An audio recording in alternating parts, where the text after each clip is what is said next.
Well, good morning and welcome to Reviving an Idler. Little change this morning. I've decided to take out my little dinghy and have a little potter about in the bay. It gives me a chance to tell you a little something about me, a little bit of my background, talk you through this little boat, both of which are subjects that I've been asked about in the comments section. So I thought I'd just put together a very small snippet just to answer some of those questions. I hope it's of interest to you and I hope you enjoy. Well, if I'm away to start wittering, I better put on my wittering hat. So, my name is Nick. I come from the East Nuke of Fife, born and bred, Ruka is Hockigme, and I am in love with the ocean. I'm in love with the sea. I have always been that way. I've always loved wooden boats. I've always loved the intricacies of their construction.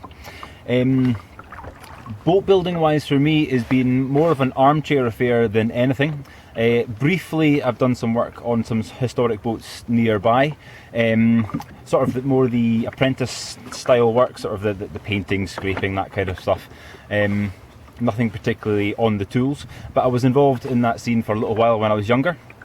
I come from a maritime-esque family, spent a lot of time darting about in ribs, doing diving, a lot of sea kayaking, so I've always been involved in being on the water. When it comes to joinery, woodwork and sort of carpentry things, I'm largely self-taught. You can probably tell that from a lot of the videos. It's a lot of it is sort of very much a workboat finish. I am improving, I think, I hope, but we'll see how the idler eventually ends up. If it's all just gaffer tape and wrought iron nails or something. I have built a couple of boats. Obviously I'm on one of them right now, and I've built a couple of sea kayaks as well, skin and frame Greenland style sea kayaks, one with a canvas skin and one with a ballistic nylon as well. And those were beautiful boats. I really enjoyed being at sea in them. They are just fantastically light. They're fantastically responsive, that you feel like you're part of the ocean in them. That's just a lovely feeling.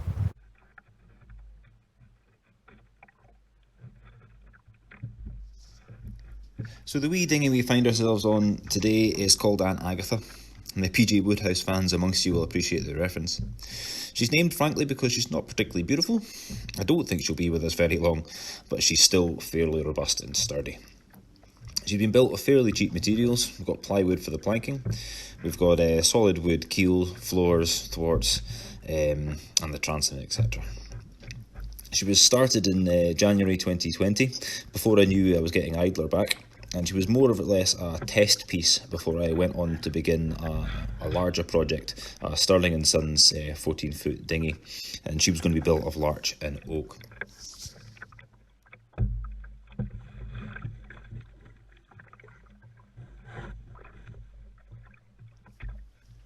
So we'll make our way in towards the beach and have a little chat about the rig, show you around the boat. We'll just get underway and enjoy the scenery.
Unfortunately, it looks like this is as close to the beach as we're going to get this morning. The tide has dropped quite a bit during the sail actually, and we've missed our little channel into the beach.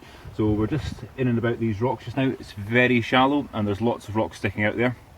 It gives me a perfect opportunity to use the sculling technique. Now the sculling technique is something I didn't actually know about until I started watching the films by Roger Barnes of the Dinghy Cruising Association, and they're lovely, lovely films. So I highly recommend that you check them out if you haven't already seen them. Lovely, relaxing shows, and very informative as well. Now I'm actually drifting away in the tide here, so I'm going to have to actually turn this around a little bit. But the technique is very, very simple. It's your rowing technique, but what you're going to do is you're going to push the paddle back and forth, push the oar back and forth. Excuse me while I get away from these rocks. Here's the oar bumping off the rocks.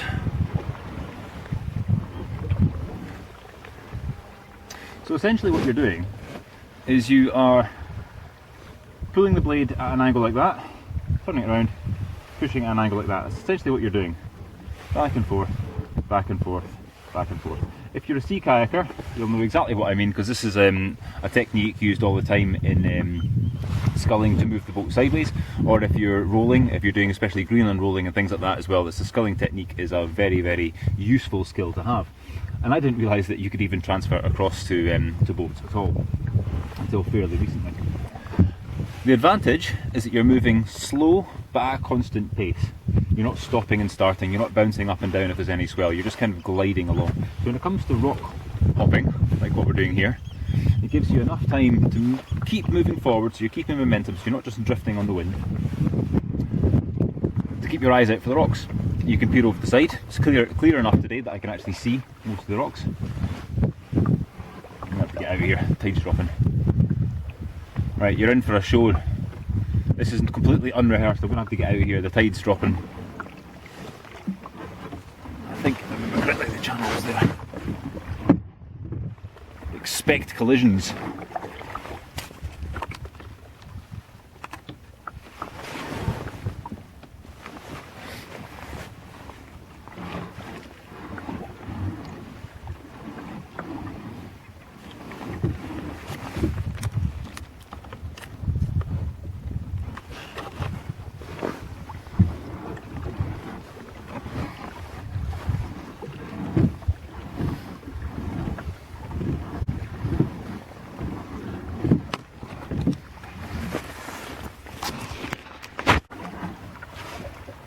Well, that's a spot better.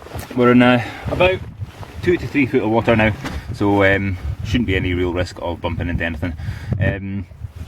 So yeah, so it's a lovely, lovely technique that we can use. I like to use it getting in and out of the harbour. It goes in very, very well with the type of boat that I'm using. As a little tender dinghy, you don't always have the space to simply jump up on the thwart and start rowing away, especially if you're carrying bits and pieces or if you've got passengers. It's a nice way, especially in conjunction with using the sprit sail, which is, again, is a sail I've never used before until I built this dinghy, and I have to admit I like it a lot. It's a nice controllable sail. It's very easy to furl away, so if you're sailing along single-handedly, especially if you're coming into a harbour or wanting to come to a stop, you can sail along quite happily, pull down on the furling line or the brailing line, pack that sail away so it's completely depowered, push your oar out the back and then take over on the sculling. And it gives you an enormous amount of control which you don't normally have. Especially coming from a kayaking background myself, I have a sort of tangible link to having a lump of wood in my hand. It gives me a lot of control and a lot of confidence on the water, that if the sails or the wind's not doing what it's supposed to be doing, I've got a stick at hand that can help me out.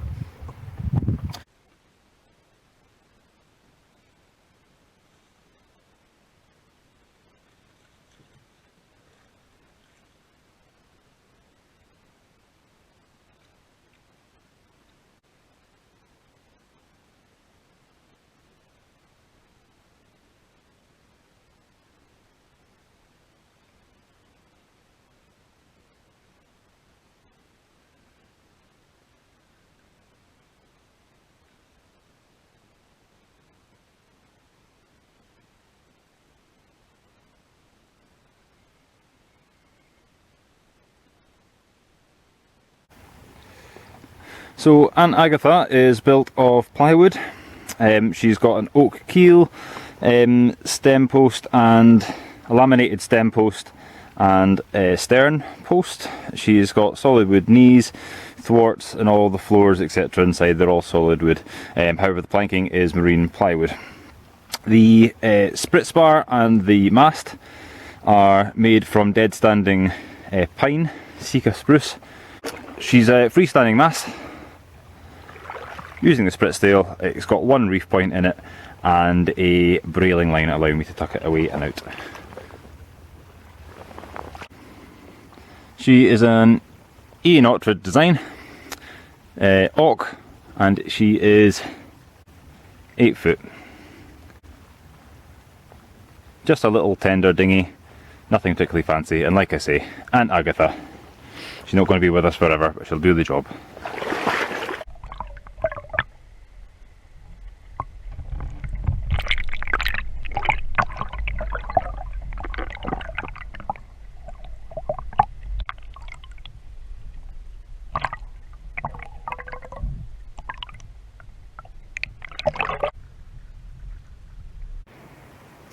Now, Ant Agatha has some fairly straightforward controls. She obviously has a sprit sail, a single mast, and the mast is lashed to these beelie pins on the forward thwart.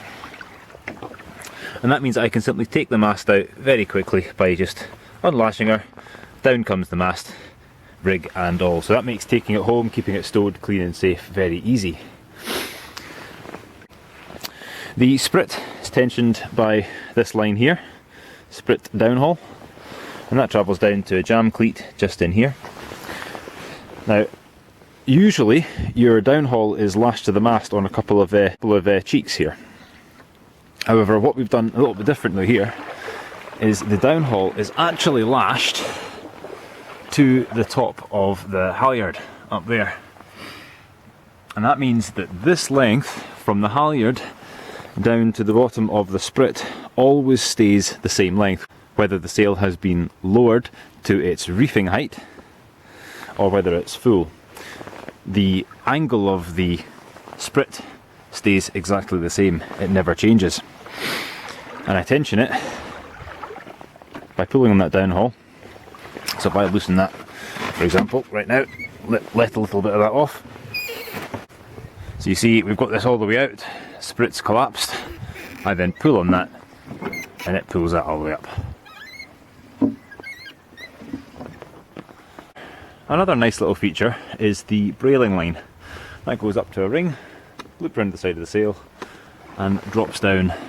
And what that allows me to do is if I pull on that, that completely scandalises the sail, pulling it out of the way so it's completely furled and out of the way. That means if I want to stop for a cup of tea, I can. I don't have to drop the sail, don't have to take the mast down or anything, I can just furl it away. It also means that right now, I'm in harbour for example, I might want to go for a walk. Again, I don't have to de-rig, I can just simply brail this away, it's stowed, it's safe. And if I want to go sailing again, I simply release the brailing line and down it falls. Give it a shake and we're away to go again. All in then, I think that makes Ant Agatha a lovely little tender boat. She's great fun for messing about. I have lots of fun and have had lots of fun so far taking her out, just potting about the creeks. Very stable, not very good to windward I have to say, but she's very stable, lovely downwind, safe, comfortable, lovely little boat. She's got very simple systems on board, so it's easy to operate single-handedly, and it's that concept that I think I would like to try and incorporate as best as possible into Idler as well. Try and keep the systems as simple and as clutter-free as I possibly can. Thank you for watching, thank you for subscribing. I hope you've enjoyed what you've seen today. Please don't be shy about checking out my Instagram or my Patreon account. Anything that you feel you can do to help the project is greatly appreciated and received by us. Thank you again for your time, thank you for watching, thank you for subscribing, and I'll see you next time. Bye for now.